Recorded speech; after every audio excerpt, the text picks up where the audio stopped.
مناتے ہیں، پہلے میں یہ تھوڑا سا واضح کر دوں کہ رمضان کا مہینہ اللہ نے پورا ایک ہمارے لیے خوشی کا مہینہ بنایا ہے، جس میں اللہ کی جنت کے دروازے کھول دیے جاتے ہیں، جہنم کے بند کر دیے جاتے ہیں، شیطان قید کر دیے جاتے ہیں، جنت کو روزانہ سجایا جاتا ہے، اللہ کا عرش پہلے آسمان پہ آ جاتا ہے، اللہ کی طرف سے اعلان ہو رہا ہوتا ہے، کوئی بخشش چاہنے والا، کوئی حاجت مانگنے والا، فرض 70 فرضوں کے برابر ہو جاتا ہے اور نفل فرض کے برابر ہو جاتا ہے، اور نفل اور فرض کا فرق اتنا بڑا ہے کہ قیامت تک 2 رکعت نفل پڑھتا رہے تو فرض رکعت کے ایک سجدے کے برابر نہیں، اور اس میں جو مر جاتے ہیں اہل ایمان ان کا حساب نہیں ہوتا، ان کو قبر میں منکر نکیر نہیں آتے،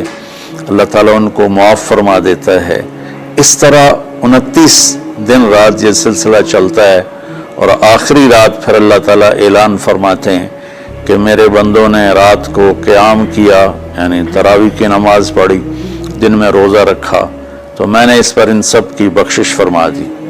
تو اس خوشی میں پھر ہم سب مل کر اللہ کی بارگاہ میں شکرانے کے مل کر 2 نفل ادا کرتے ہیں اور اللہ کا شکر ادا کرتے ہیں کہ یا اللہ تیرا شکر ہے تو نے ہمارے گناہوں کو معاف فرمایا، جہنم کو ہم پہ حرام کیا، جنت کو ہم پہ واجب کیا۔ اصل تو عید کی خوشی کی یہ وجہ ہے۔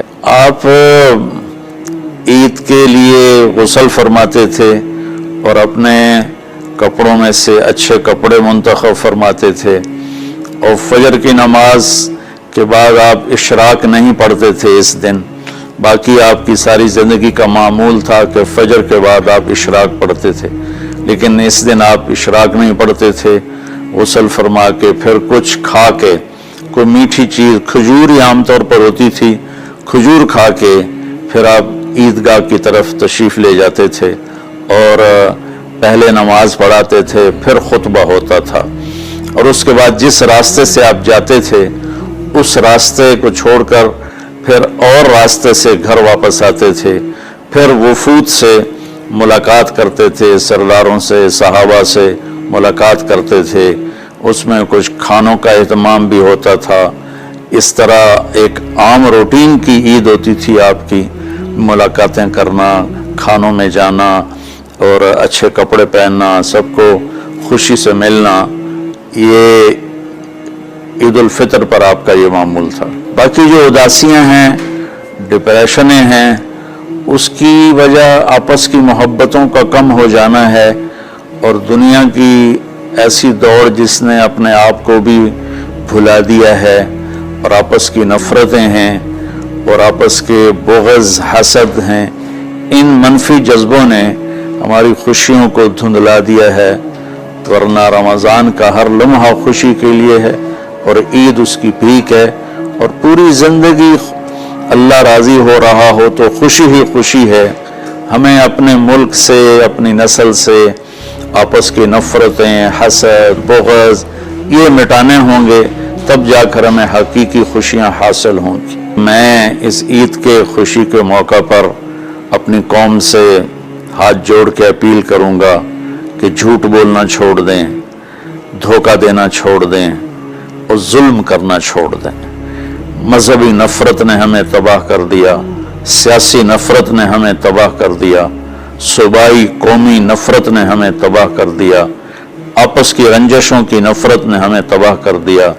میں ساری قوم کے سامنے جھولی پھیلا کر چاروں صوبوں کے رہنے والوں سے اور ہر مکتب فکر سے متعلق اہل ایمان سے یہ درخواست کرتا ہوں کہ آئیں ہم سچائی کو اپنا ساتھی بنائیں اور دیانتداری سے اپنے آپ کو آراستہ کریں اور انصاف کا ساتھ دیں، نہ ظالم بنیں نہ ظالم کا ساتھ دیں۔ اسلام 2 چیزوں کا مجموعہ ہے، ایک اللہ کا حق ہے جو عبادات کی شکل میں ہے، اور ایک اللہ کے بندوں کا حق ہے جو اخلاقیات اور معاملات اور معاشرت کی شکل میں ہے۔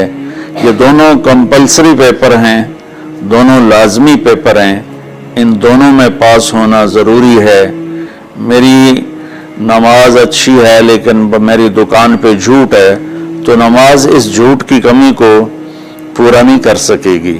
میری دکان پہ سچ ہے لیکن میں نماز نہیں پڑھتا، تو میرا یہ سچ بولنا میرے نماز کی کمی کو پورا نہیں کر سکتا۔ اللہ کے نبی نے دنیا سے جاتے ہوئے 2 لفظوں میں سارا دین بتا دیا تھا۔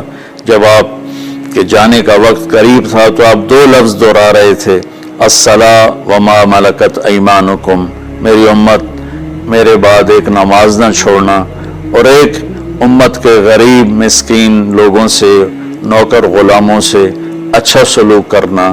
یہ 2 الگ الگ ڈیمانڈ ہیں۔ جیسے پانی پینے سے روٹی کی کمی پوری نہیں ہو سکتی اور روٹی کھانے سے پانی کی کمی پوری نہیں ہو سکتی، یہ دونوں الگ چیزیں ہیں۔ اخلاق کو عبادت کی کمی پر نہیں کر سکتی، اور عبادت کی کمی اخلاق کو اور اخلاق کی کمی کو عبادت پورا نہیں کر سکتی۔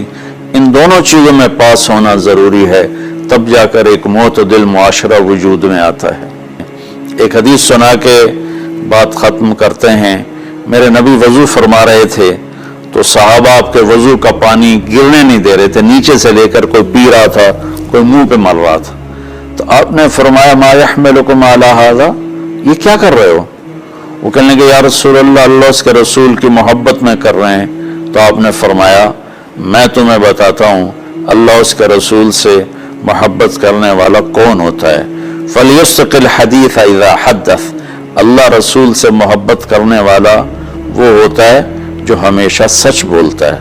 فَلْيُؤَدِّ الْأَمَانَةَ إِذَا تُؤْمِنَ، جو ہمیشہ امانت داری سے کام لیتا ہے، کبھی دھوکہ فراڈ نہیں کرتا۔ فَلْيُحْسِنْ جِوَارَ مَنْ جَاوَرَهُ، اور جو ہمیشہ اپنے پڑوسیوں کے ساتھ اچھا سلوک کرتا ہے، پڑوسی اپنے ہوں، غیر ہوں، مسلم ہوں، نان مسلم ہوں، وہ ان کے ساتھ اچھا سلوک کرتا ہے۔ یہ 3 نشانیاں ہیں عشق رسول کی۔